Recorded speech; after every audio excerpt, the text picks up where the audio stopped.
All right, welcome everyone. Thank you for joining us today for our monthly Create Your Best Life educational webinar series.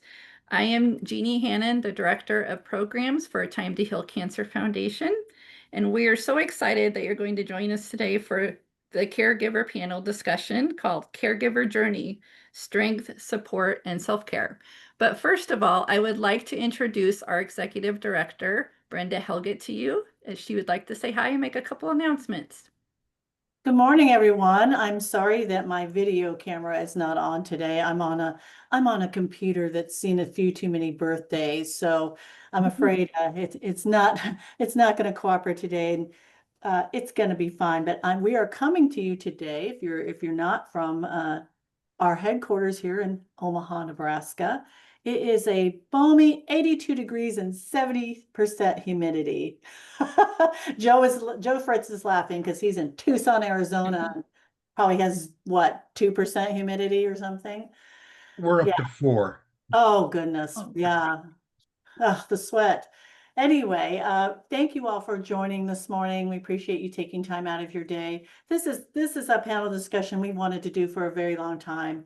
You're very, very blessed today to have such experts on the panel, and I think you'll learn a lot from them. So an announcement I wanted to make is that in case you're not familiar with the Time to Heal Cancer Foundation, we have research and evidence-based programs that we offer to you at free of charge. But they're not only for you, the survivor, they're for you, the caregiver. And we always want and encourage caregivers to attend those sessions with you. And like I said, it's all free. And we don't have a separate caregiver program yet. But I'm happy to announce we have just recently been notified from the state of Nebraska about a grant that we're going to be using to do a needs assessment and determine what caregivers really want and need in terms of support. So if that's something, if you're a caregiver and that's something you'd be interested in participating in and giving us your opinions or sharing with us your experiences as a caregiver, please feel free to reach out to me. My name again is Brenda, and my email is brenda@atth.org. So you can see that right on the screen, ATTH and then .org. So thank you again for coming, and enjoy today's session. Oh, Virginia, Linda, you're almost as bad as us weather-wise. Thank you. Yes. All right. Well, I am so excited to introduce our caregiver panelists to you. So Colby Barak is a wife, a mom, a cancer caregiver, and author of My Spouse Has Cancer, which means that we have cancer, which we're also happy to announce that we're going to be giving some of these away to participants who attend today, or we're going to do some drawings for participants who attend today. So you might have a chance to win one of those wonderful books. And Colby's husband, Doug, was diagnosed with stage 3 esophageal cancer in 2014, which was stage 4 within a year. Colby and Doug just celebrated their 30th wedding anniversary. That is awesome. Colby, thank you for being here today. And Joe Fritz is a caregiver to his wife, Marlon, who recently celebrated 5 years since her ovarian cancer treatment with no evidence of disease. Joe and his wife facilitate a caregiver support group. Joe, thank you for being here today. And Luke Pedersen was dedicated husband and the primary caregiver for his wife, Lisa, through her long battle with metastatic breast cancer. He guided their 5 children and 6 grandchildren through their changing lives. Luke has a passion for sharing what he learned to help other caregivers through their caregiving journey. Luke, thank you for being here. Pleasure. All right, we're going to go ahead and get started. So how we kind of organized this today is we created questions that we're going to address specifically to certain caregivers.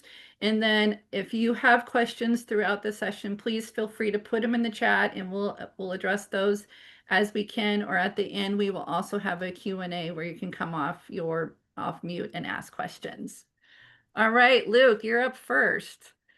Thinking back to when your wife was first diagnosed, how did you tell your kids that their mom had cancer? For me, for our family, that was twofold because the first time that she was diagnosed, it was the size of a pinhead. And so we went through and, the doctors told us it wasn't a big thing. So there really wasn't much to tell the kids at that time. But we did do the research on the treatments that we wanted to take and let the kids know that yes, mom does have cancer. These are the treatments we're going to do. And we kind of have really adopted the attitude of like a new day or uh, this is this is the norm, I guess. Because like we had talked before, there's brain fog and stuff that comes along with a lot of these treatments. And so it was everybody learning that things, when it comes to the brain fog and stuff, it necessarily don't get better. There's still a part that is still left behind. And so everybody needs to pull in and kind of fill that void, which helped because then about 7 years later, it masticed into her spine where it blew out 2 vertebrae. And so she was physically unable to walk for a year before they found it. And so that really we really adopted the new norm theory, as in, mom wasn't cooking supper, mom wasn't doing laundry, mom wasn't cleaning the house. So it was truly a family effort on at that point of what was going on, and what we were looking at that point. So we went from something treatable, when we were told originally, it was we were taking guns to a knife fight because we went through and even though it was a pinhead, we had double mastectomy, went through the radiation, went through the chemo, and they said, you guys don't have to do all this. And we said, if we're going to do this, we're going to make sure it's gone. 7 years later, it came back, which was at that point totally devastating because, you were told that it's not coming back. Then it was the realization that the end of this isn't going to be good. That the likelihood of losing my wife or losing the mother is evident. It is something that will happen. And so basically, like I mentioned, adopting the new normal. So, the grieving process, the 7 steps, I got literature upon literature about all that. And you go through we went through the grieving process as she was alive. It wasn't after she was dead. It was as we went through all 7 steps before she even passed. And so, and that's what really got me motivated to speak out. Was I was getting information from places about how I should grieve, and I honestly felt like they had no clue of what they were sending me. Right. Thank you. And I think we're going to get into some of that grief a little bit later here too. So thank you so much, Luke, for sharing that. Colby, can you tell us why you began writing everything down? You had told me that when we talked, you told me that you wrote everything down, and how you organized the huge amount of information and questions coming your way. Okay, well, those are almost two different things in that I write everything down, in the appointments and things that I'm told. I recently now have come to understand that that's what ADHD people need to do in order to not forget everything that they're told. Writing the book was genuinely a big piece of self-preservation. Mhm. Doug's cancer had come back again. I have actually lost count of how many times it has recurred.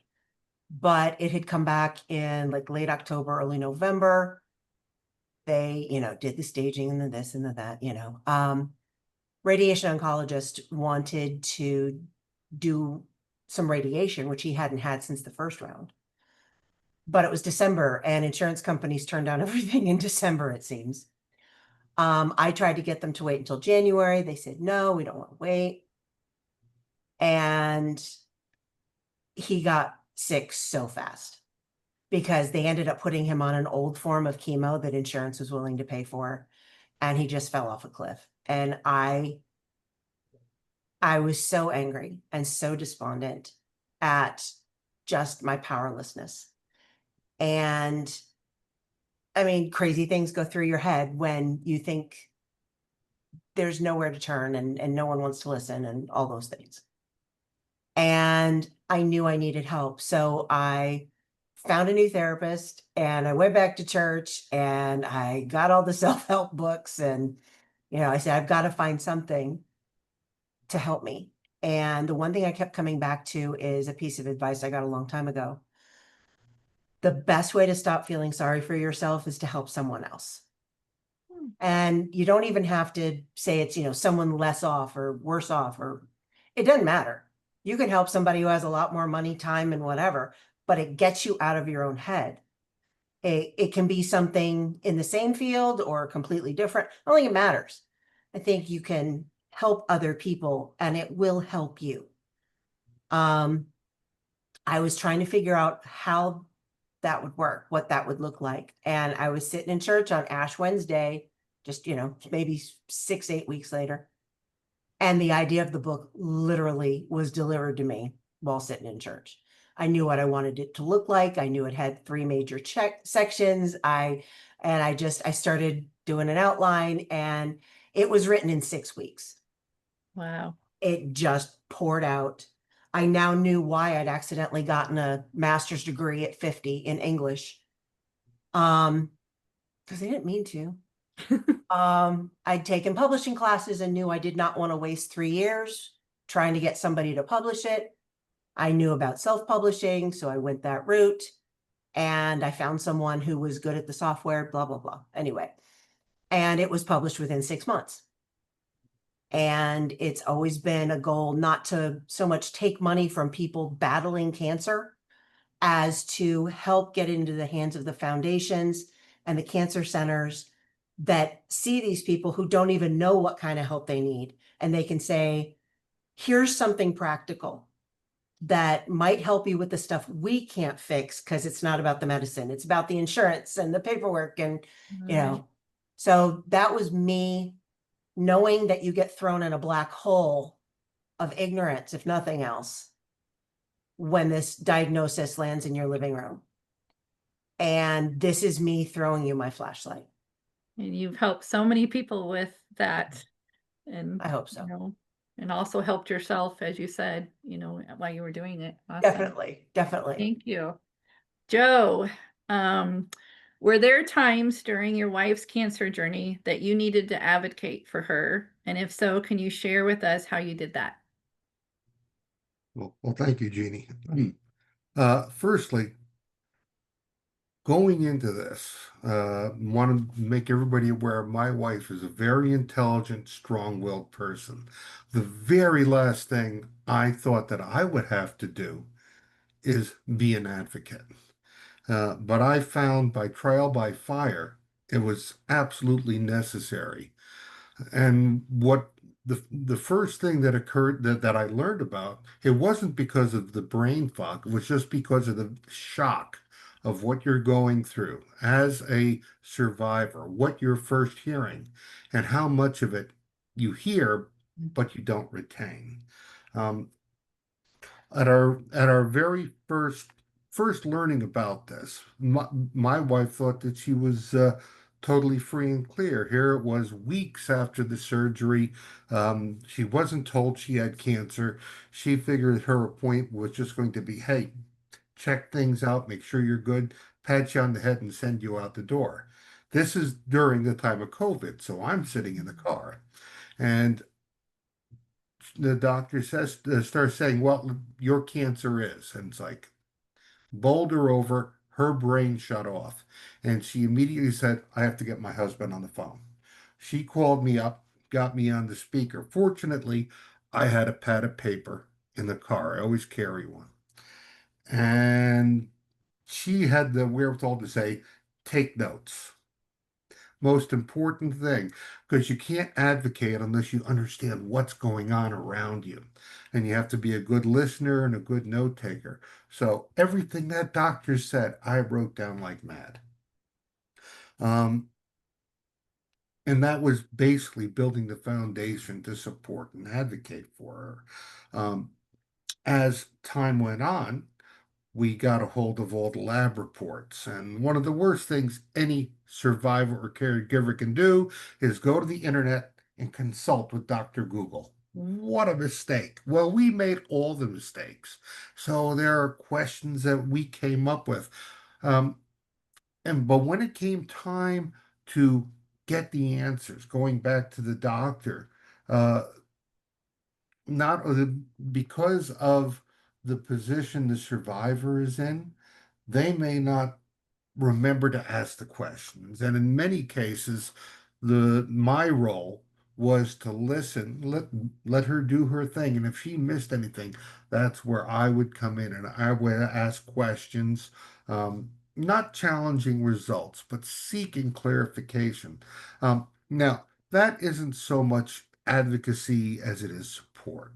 But I've had the good fortune to work with other caregivers, and I've seen others having to advocate specifically. Uh, they have you have a doctor that you're just not clicking with, that you have a problem with.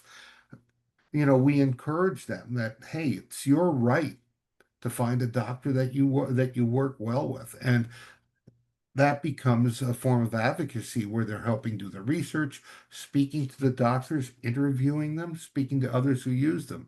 So that's largely what I see as advocacy as a caregiver. And uh, in the caregiver group that I co-facilitate, we always tell our caregivers one of the most important things you can do is be an advocate for your survivor and help them as much as you can, because not only does the shock of things affect their thought and mental process, but once they start the chemotherapy and brain fog kicks in, just like Luke had mentioned earlier, there is a much heavier yoke to carry, and Yes, you really have to stay in tune with everything.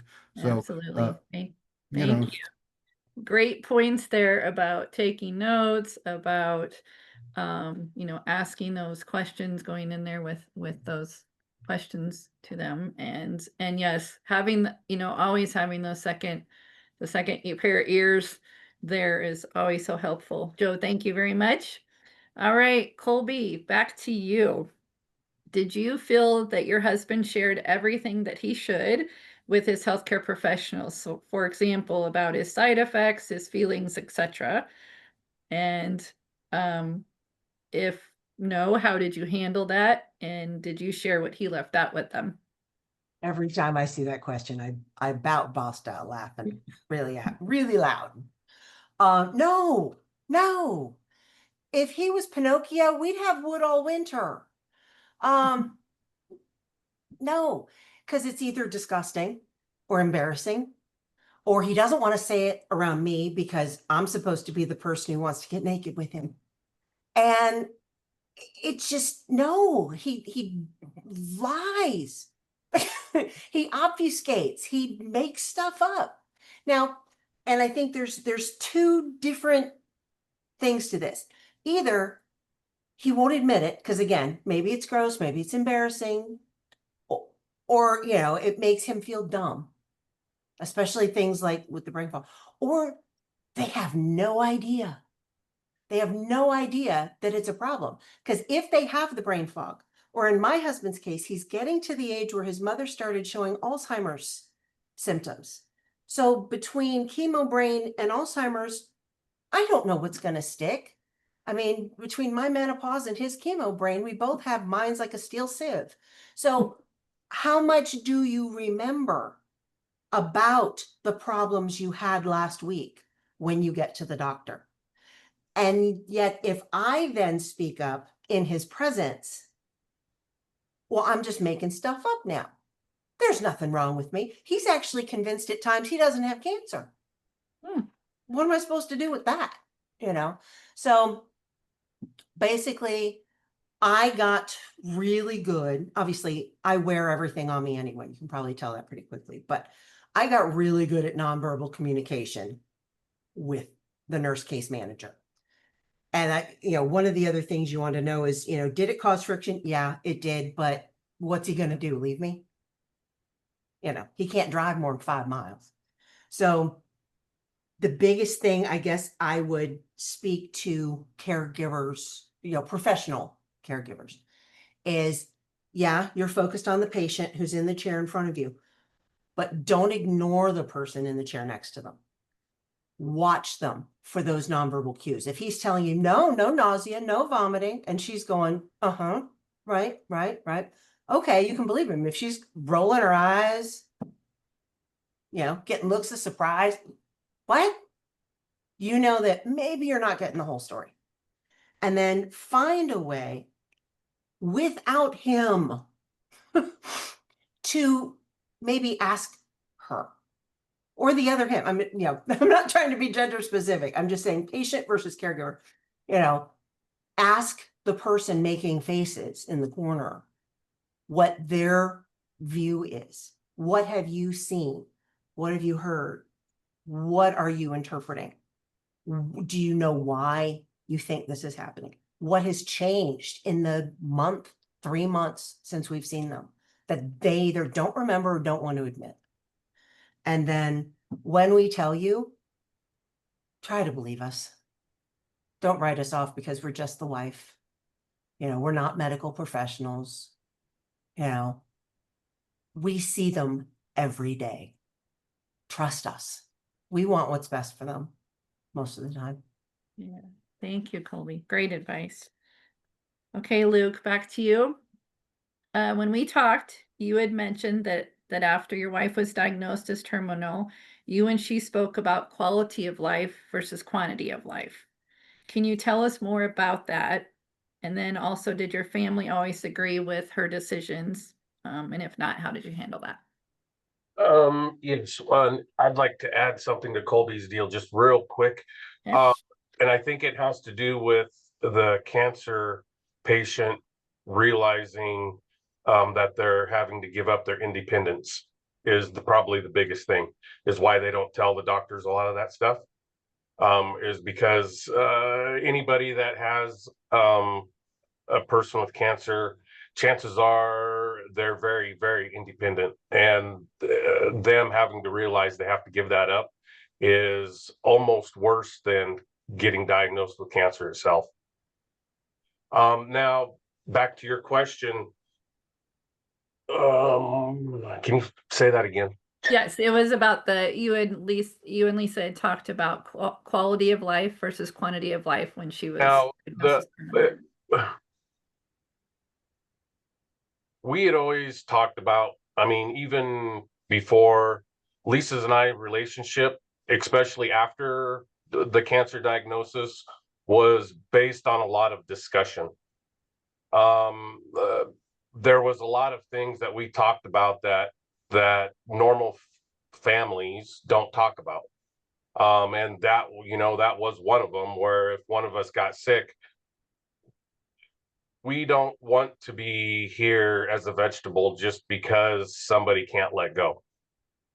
That's not no way for nobody to live.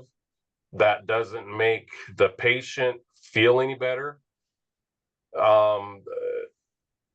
When they're ready, they're ready to go. And as a family member, as a spouse, you have to accept that.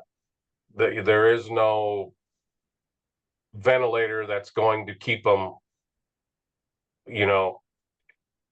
once you start going through the brain fog and some of that other stuff, some of that stuff's lost and you ain't getting it back. And, you know, you have to learn to accept that's the new norm. And so it was always quality over quantity. You know, making as many memories as possible while she was here, not for the length of time. Were there people that didn't quite agree with that? Yes. Being it was our immediate family's decision, did other people really have a say? No, not really. No, not at all. Because what, you know, me and my wife were kind of private anyway. So, you know, there wasn't a whole lot of people that knew, you know, a lot of the discussions that we've had and the types of discussions that we had. Okay, thank you. Okay, the next topic we're going to go into, we're going to talk about how do you cope with the emotional toll? And I have a question, a little bit of that for each of you. And Luke, will actually start with you. How did you cope with, and I know I know you and I talked this week, and maybe fear is not the word for you, but what with your fears or worries and your kids' fears or worries throughout this journey? So, like you and I talked earlier in the week, I don't like the word fear. Um, and so I asked my 17-year-old child as we were driving one day, I says, when your mom was diagnosed with cancer, what did you fear? He turned to me in the car and says, what did I have to fear? I had no control. Mm. So he said it's more of a concern. Okay. Yeah. So you don't have fears are things that you don't have control over. Concerns are, how am I going to cope with this? Yeah. What am I going to do when this person's gone? You know, what things do I need to do to pick up the slack per se that, you know, my spouse, you know, isn't doing anymore? You know, how am I going to pay the bills? Them are concerns. Yeah. And how'd you deal with those and help your kids through that? Yeah. And so it's basically, you know, for us, it was a lot of discussion. It was a lot of, you know, us being open about, you know, what she wanted out of the kids, you know, and, you know, what she expected out of them, you know, and flat out telling them, you know, my son, his worst concern, he's a senior this year, just started. And he told me, he said, my worst concern was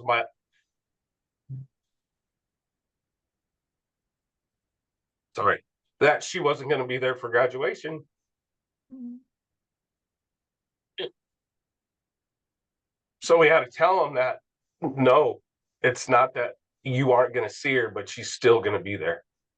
Yes. And so placing a lot of faith into a lot of that does a great amount of help, knowing that there's somebody, whatever your higher power is, that there's somebody watching over you, that there's somebody guiding you, that you aren't alone, even though you do feel alone when you go to sleep at night or get up in the morning and, you know, you feel confused, knowing that there's somebody that is actually guiding you without you even knowing it. Yes. Thank you, Luke. Okay, Joe, you're next. Um, so we know as spouses, we might get frustrated with our spouse once in a while, but how do you be angry with someone who has cancer? You're on mute. Talks about the worthiness of my response. Um, and that's a very good question and a difficult question to answer. Let me just start general, because I do work with a lot of caregivers and a lot of them express anger. And I think the biggest point of anger that I hear caregivers talking about is the loss of fertility associated with ovarian cancer. There are, it's ovarian cancer is not just for people in their elderly years. I know of a young girl at the age of 5 who was diagnosed, and uh, the typical treatment results in infertility. And young couples, young men who are looking forward to having children, they get very angry over that. Another area is accepting how your life changes and has to change. That is another area where you see anger expressed. Now, I was fortunate, not that anybody's fortunate to have to deal with cancer, but we were beyond childbearing years. Our kids were grown up, and my wife was diagnosed during COVID. So the whole world was changing, including our own life. So I didn't have to deal with any of those things. I knew that this was going to be a life-changing event. And I was once told that you have to learn to live with your cancer. But if anything nears anger for me, it is frustration. And that goes back to the brain fog because we'll have conversations and she'll forget we had them.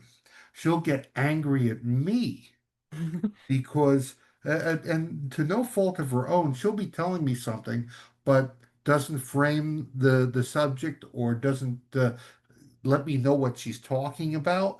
And I've got to sit there and try to figure out what is she talking about to respond back to her. And in Marlon's case, this is further complicated with her ongoing medication. She's on oral chemotherapy, which she will be on for the rest of her life, and that has a an unfortunate cognitive effect, which she is aware of, I am aware of.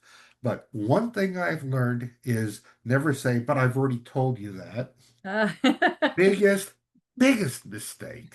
Good tip. And then the response that you get can cause a feeling of anger because you're trying to help and you're being um you, you're not being attacked, but the defensive reaction that you get from the survivor, it can put you back and it can get Mhm. you mad, but not mad or angry with them.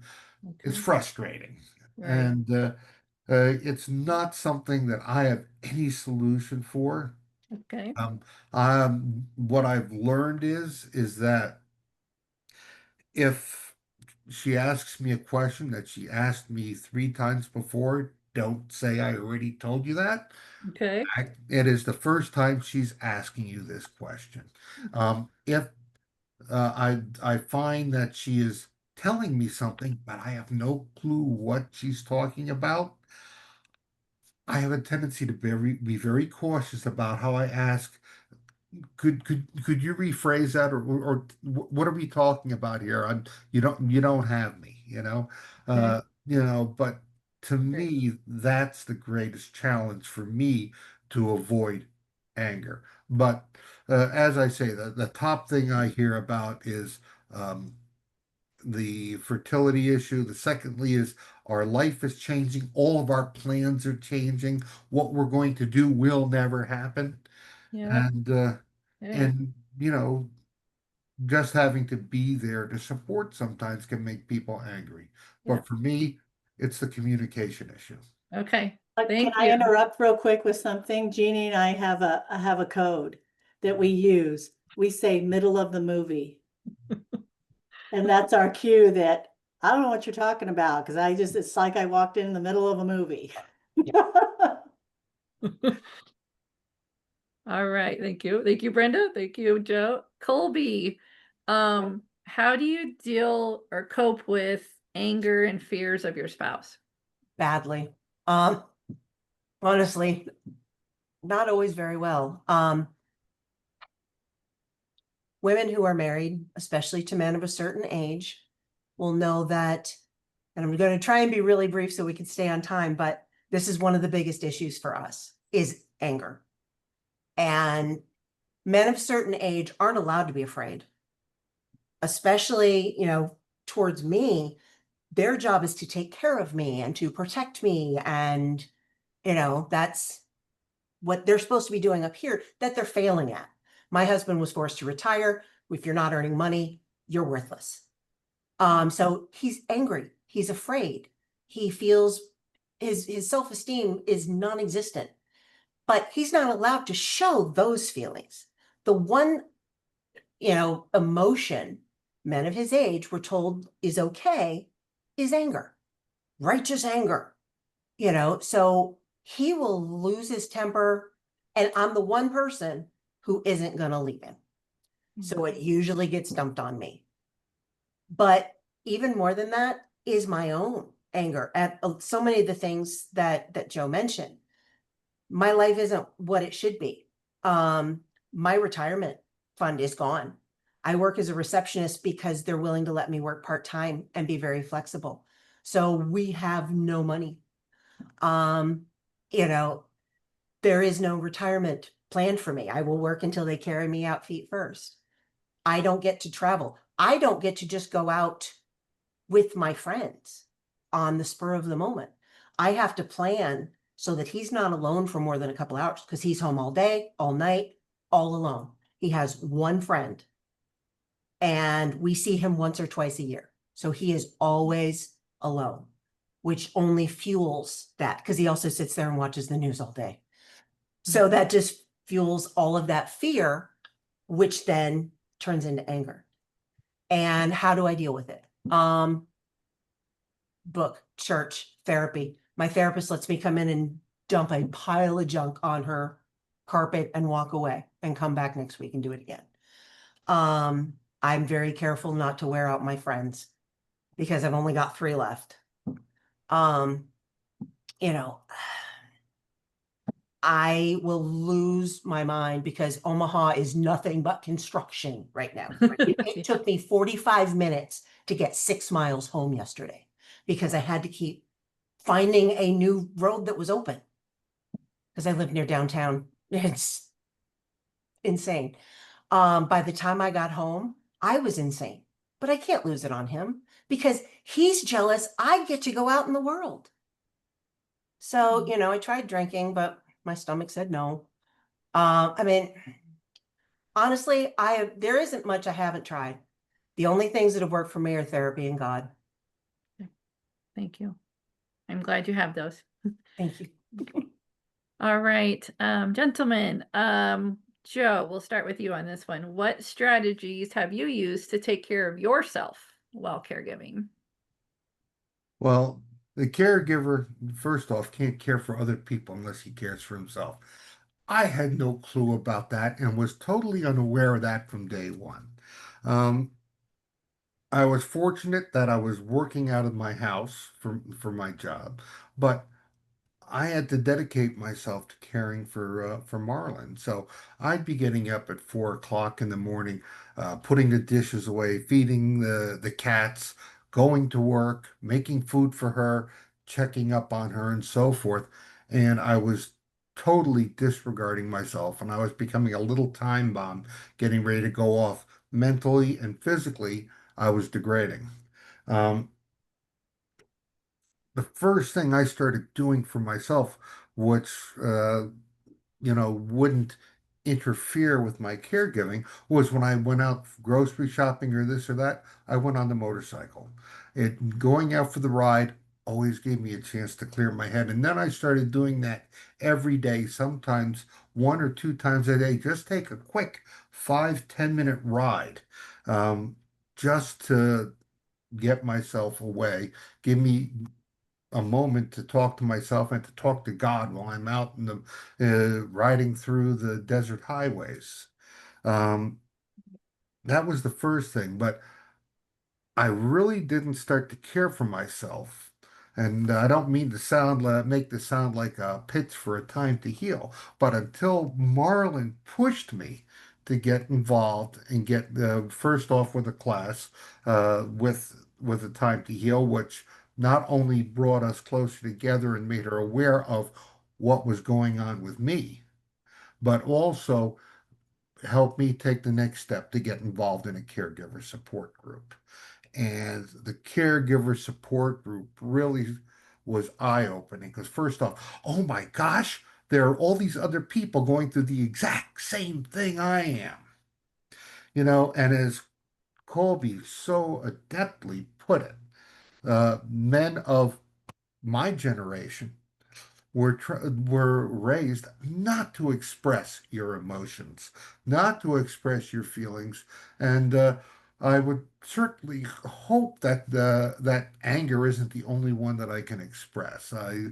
But I can see that from the if I were in a situation where it was me, but um, going to a caregiver support group, it gave me the opportunity to express feelings on a regular basis, express concerns, seek guidance from others who have been there before me, and to share with others who are coming in after me solutions that I have found.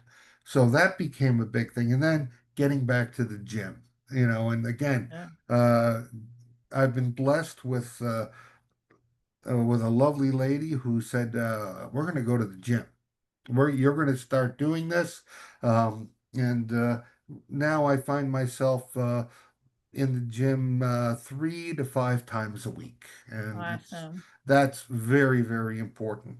Eating right is very important. But for me, getting out on that motorcycle to have a little time to myself, Absolutely. Thank you. that Have that me time. Okay, Luke, can me you time. give us quickly um, some strategies that you use to take care of yourself during the journey?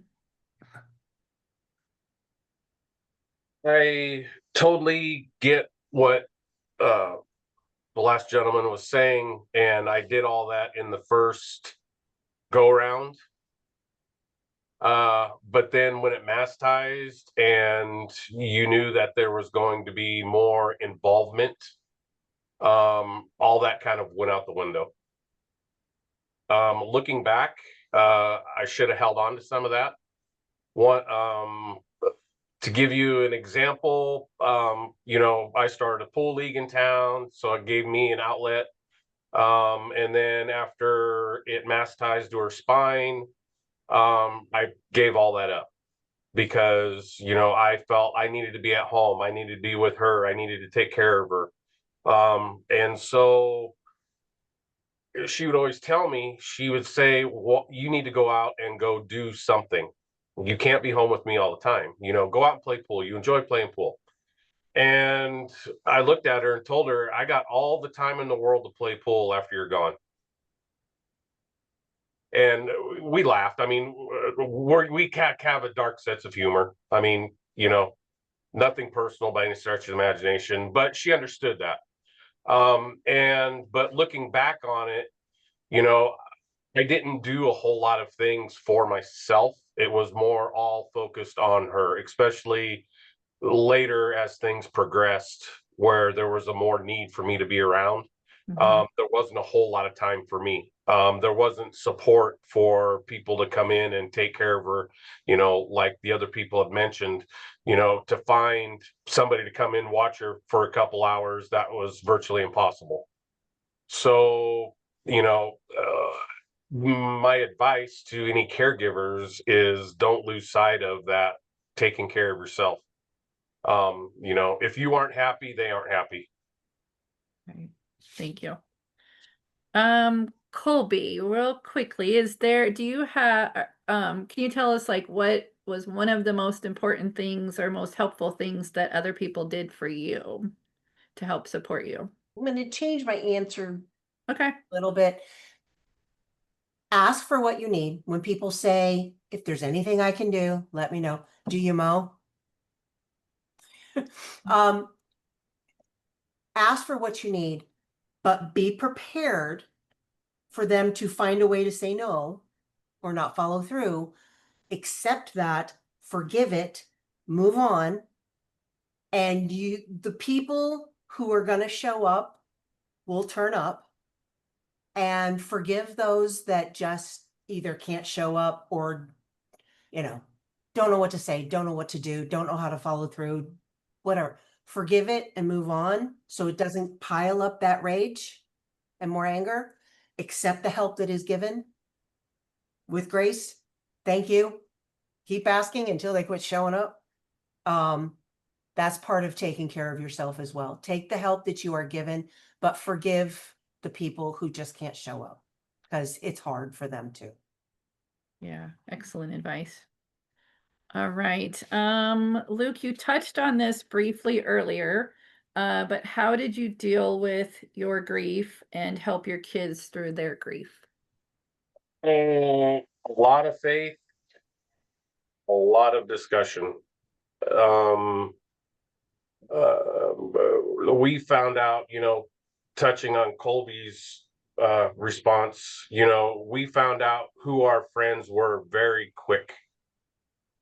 And so even, after the second round, or the last round, however you want to say it, when things got worse, that was a normal discussion. Lisa's parents didn't like coming around a whole lot because the discussion did lead to, fears and grief and stuff like that. That was a normal conversation. I mean, we didn't hold anything in, put it that way. There was no, secrets when it come to that. Is the best way to deal with it is to talk about it. Because if you get inside your own head, man, that's Satan's playground. Great. Thank you. All right. So we have about 10 minutes here for wrapping up, and we'd like you each to briefly share some advice with participants. So actually, Luke, we'll just keep on with you on this one. What is one piece of advice that you would give someone who just became a caregiver of someone who has cancer? Patience, Patient. patience. And always remember that there's a purpose for everything. You might not see it, but you are in that situation for a reason. And learning that and understanding that and actually holding on to that did wonders. There were many of times that on my way to work, I would ask God, what am I doing here? Am I doing the right thing? And then I had to remember that without failure, there's no success. So you aren't going to make all the right decisions all the time. But the next time you will. And it might not be for your spouse, but it might be for another caregiver. So there is no failure. As long as your heart is in it and your mind is in it, there's no failure. The biggest thing that helped me through it after she left is, when my wife and I promised, or when we stood in front of the church and we promised to live for better or for worse, we never expected this to be the worst. Never. But like she said, we stood in front of the church and said that we will be together till death do us part. And very fortunately, she got to live her life with me. Yeah, she was fortunate to have you too. So And is Luke, there I'm gonna jump in here. I think one of God's answers for you is what you're doing today, right now. Thank you. Absolutely, yes, Luke, thank you. Okay, Colby, is there one piece of advice that you would like to give someone who just became a caregiver, or even just who's going through the journey? 2 quick ones. Stay Okay. off the internet and find your people. You cannot survive this alone. Whether it's unusually strong friends, an internet or real people support group of people going through something similar to yours. I found one on Facebook that has really been helpful to, again, what Joe said, to realize, oh my God, it's not just my husband who's a real jerk. Anger is very common, that kind of thing. But find your people. If you have to pay them, like your therapist, get them, hold on to them. I've been through 3, so apparently I'm a lot. But it's okay. I'm paying them. So, find your people and stay off the internet. Thank you. Joe, what advice would you like to give? First off, I want to say ditto, ditto, ditto to everything that Colby and Luke said. Spot on. The only other thing I would add to that is become aware of the groups and the services in your area that can support you through a difficult time.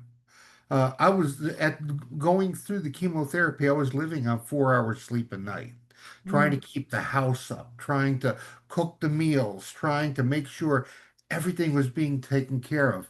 And then after the fact, I found out that there are 3 maid groups in the area, each offering 3 months of free house cleaning Ah, to families who are going through this.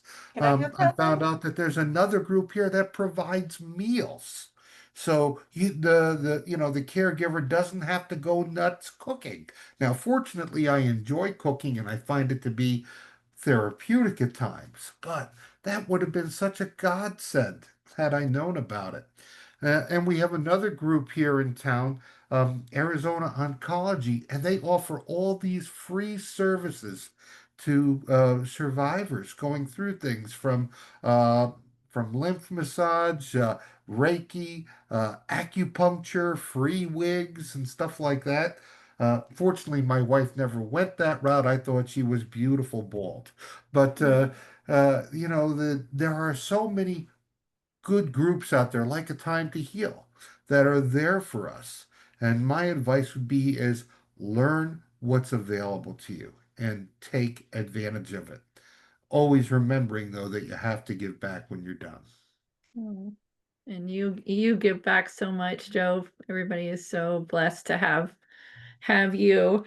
And as Brenda posted in our Facebook or on the chat there, which I was going to mention too, we have a great resource page on our Time to Heal website. So if you go to atth.org and click on resources, we have a ton of resources out there. So we encourage all of you to go out there and check out those resources. Colby, is there anything else, anything that you wish you would have known at the beginning of your journey that you know now that you can share with other people? I did write a book. That would help. It's a lot faster. Uh, Sure. I knew nothing. This is not a class they can teach in high school, so that if this happens somewhere in your life, you're going to know what to do. Be very careful where you get your information. There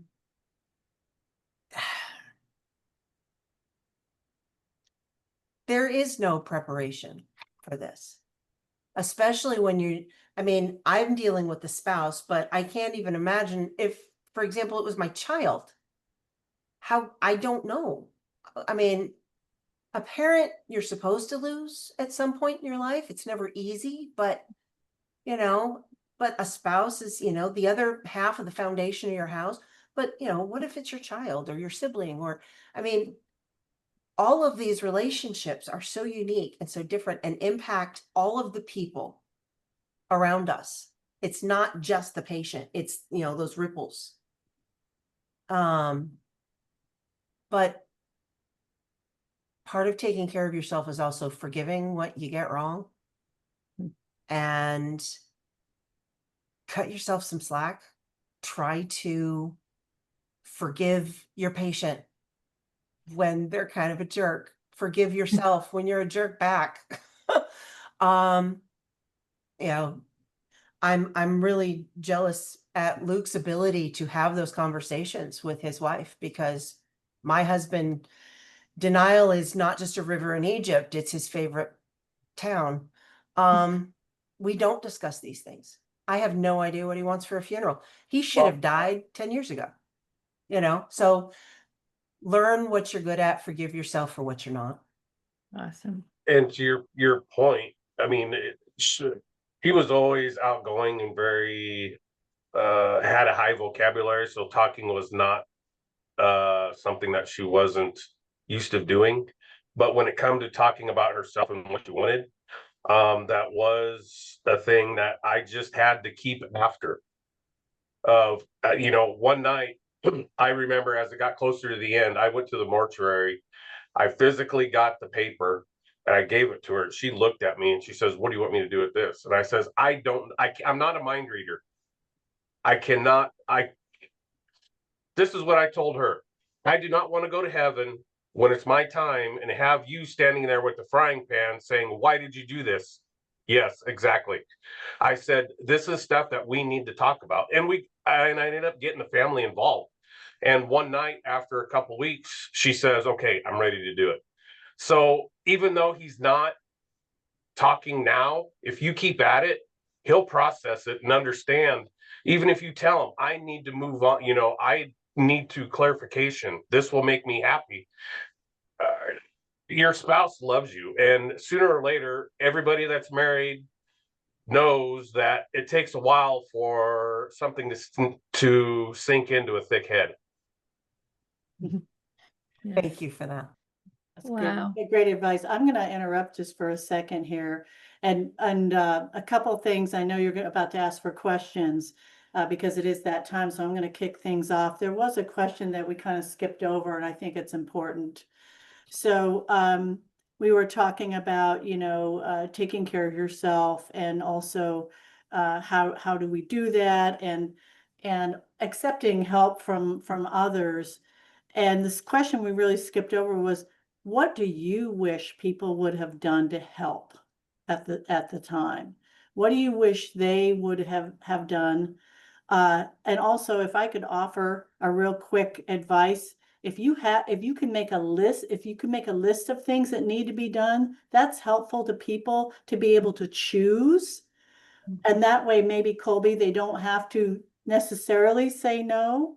And also give them the opportunity to say, you can do, like, if you're asking them to go get groceries, do all this stuff, you don't have to come to the door. You don't have to come in, drop it at the door, mow the lawn and leave. It's fine, because what does that do, you guys? It takes the burden off you of having to entertain them, shall we say, when they come to the house and do all the things when maybe neither one of you feel like doing it. But back to the question, what do you wish people would have done to help? For me, it's stick around. Like I said, you find out real quick who your friends are. The analogy that was given to me after the fact was, going through a life-changing, altering moment. You will find out who will stand out in the rain with you and who won't. And you'll be surprised at which ones it is. Yep. Yeah, absolutely. Yeah. And so, for me, I had 2 kids at home plus myself. My daughter lives pretty close by. So we were pretty self-sufficient in what we needed, as a family. We knew we were in this together. And, to show the support and love, to our wife or spouse or mother. The kids were more than happy to, if I couldn't get away, I was at work, she needed something, one of them would go get it. It wasn't it was the new normal. That's the best way to put it. Is, at the end of the day, we're all here to help each other. And, there's a lot to be said about, your family.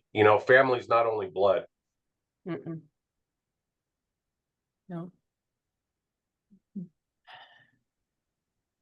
Does anyone else have question? Oh, sorry, Cody or Colby, we're going to say something. No, I was just going to say it's a really hard question to answer because obviously, I mean, I assigned each of my 3 children who were teenagers. So I was really afraid they might go off the rails. So I assigned each of them to an adult in my life that they liked to help me keep an eye on them. Not one followed up with my kids. Oh, You know, if you say you'll do something, just bloody well do it. Or just be honest that you can't.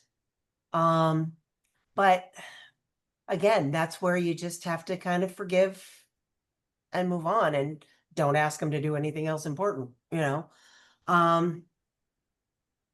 Everyone came to the first fundraiser. Nobody came to the second one. mm, Now, I'll chime in on this briefly. Much like what Luke was saying, we were pretty much self-sustaining, but because it was really just the two of us.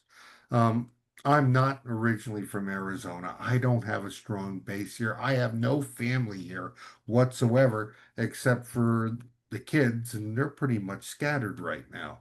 Um, so I was not relying on anybody for anything. But what we found, and I truly believe is very important, is prayer.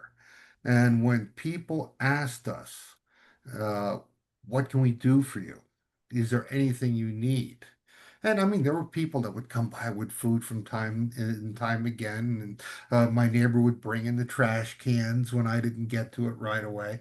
But the big thing was we would ask for prayers, and Marlon would always say, I want to get as many people praying for me as possible as long as you pronounce my name correctly. Because I want to get God so tired of hearing the name of Marlon Fritz that he says, fine, fine, fine, I'll take care of you. You know, so, but for us, it's the prayer, social support, having somebody there. Hey, if you need to talk, give me a call, or just having somebody you can talk to. That's just so important. So for me, that's the one thing that I would say. wonderful.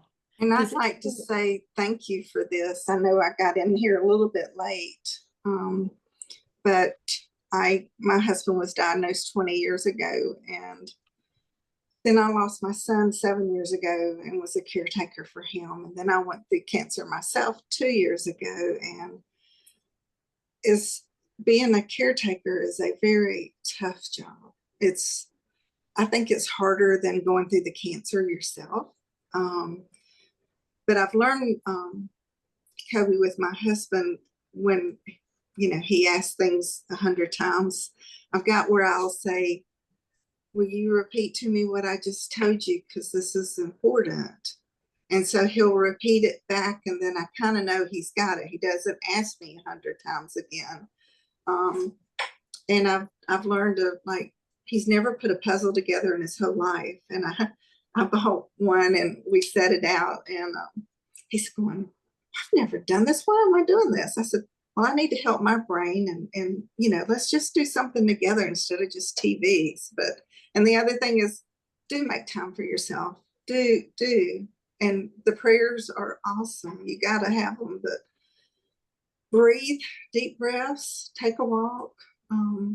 If you're able to go now. Don't wait until it's so bad that you don't have the outlet. And as far as all the nurses and doctors or whoever that's watching this, encourage your patients and their caregivers to one day at a time, and laugh and smile, and life goes on. Make the most of it. Again, thank you. Thank you, Cindy. Does anyone else have questions for our caregiver panel? We have a couple minutes left here. I'm Diane. Oh, good. Go ahead, Diane, please. I'm Diane Mannix, and Cindy is my sister. And we're both cancer survivors, and my husband and I are taking care of one another. And this has been excellent. And I would not have been able to be on here if Cindy hadn't have sent me the ID code, because for some reason I slipped through the cracks somehow. Oh, you did. And sorry.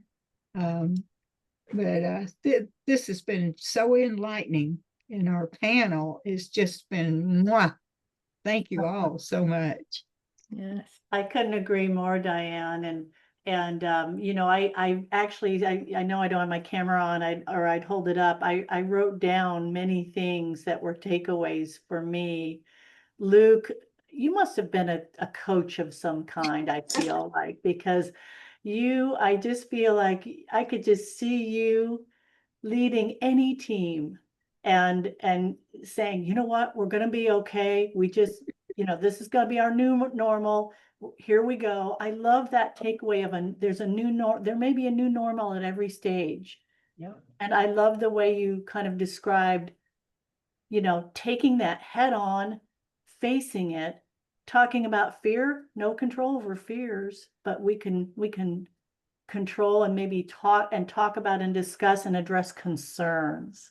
That was a huge takeaway that you gave me. Luke, also draw comfort from your beliefs is another one.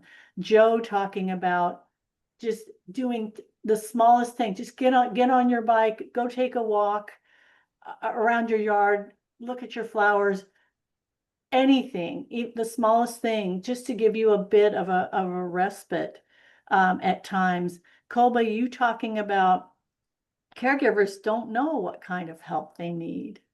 So it's up to all of us to wrap our arms around each other and figure it out. And that's something, again, as executive director of A Time to Heal, that we are going to be working on, and we may be reaching out to many of you that attended today, again, to ask your help and participation to figure that out. Whatever it is that caregivers need, we want to be able to provide it to them on a regular basis. Maybe it's a drop-in online like forum that we're doing right now. What if we had something like this every single month that people could drop in whenever they needed it, right? No set schedule, just drop in. And we hope that Luke would be here and Joe would be here, maybe Colby be here, and we could all share and talk and get help and wrap our arms around each other. So I just wanted to say thank you for all of these gems of wisdom. And Luke, I bet you still have something to say if I know you as well as I think I do. You are. I was just touching base. You are correct. I've coached many of different things in my lifetime, plus what I do at work. But the one that really hit me, the conversation I had with my boys when the cancer metastasized to my wife's brain. I remember pulling them into the room and telling them that it had metastasized to her brain. And they looked at me and I said, this is a pivotal time. And they kind of looked at me, and their grandparents were in there, and their grandparents looked at me. I says, I could be politically correct because I could say this is what men are made of. I said, but I'm not going to do that. I said, I'm going to say this is what humans are made of. And I said, the thing that you have to remember is the way you come through the other side will determine what kind of person you are from then on out. So you can sit in the corner and pretend it's not there and pretend that we're not going to do anything and everything's going to be fine, or you can hit it head on and take it on and knock it down as it comes along. One of the two. Wow. Luke, thank you. You're an inspiration. Thank you. And Joe, you know how I feel about you and Marlon. We love you so much. Colby, you're such a blessing. Her book is a blessing. And I guess if no one else has any questions, Jeannie, that leaves us with one thing to do is to bless others with this book. And I'd like to say one thing. I'm looking at everybody in this room. Jeannie, I'm going to make an executive decision. I think everybody gets a book. Yay! Okay, that's awesome. Thank you. Well, we Can I will. say a minute? Can I say something though? Of course. I mean, it's wonderful to hear everybody's story, and it's really inspiring. It's a lot of work to be a caregivers, and it sounds like you guys are really doing wonderful. And one thing I was just thinking is that what would the survivors really need? one thing, and I'm sure you think about that too, but what they really need is respect, appreciation, love, and loyalty. You being there just for that person, the love that she needs, or other things, other things, there's many things you need to do, you need to take care of. But then what does the survivor really need? They just live on, I would, and I would want that. I could go without eating if I have somebody, there for me, with me, and loving me. Sister Hilda, as always, you are so wise. Thank Yeah. you for that reminder, an important reminder.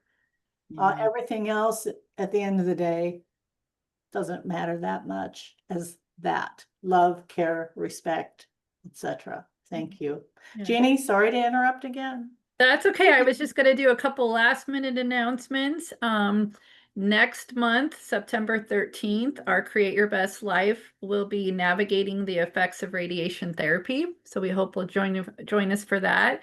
And then October 18th, our topic is breast implant illness, what every woman needs to know. And then also just quickly, we've got brain fog classes and survivorship 101 classes coming up. So please check our website at atth.org for those. We have a in-person, if you're in our Omaha area, brain fog class starting August 26th. We have a virtual brain fog class starting September 10th. We have a virtual survivorship 101 for people under 45. Starting September 19th, and our next virtual survivorship 101 class for all survivors and caregivers is September 22nd.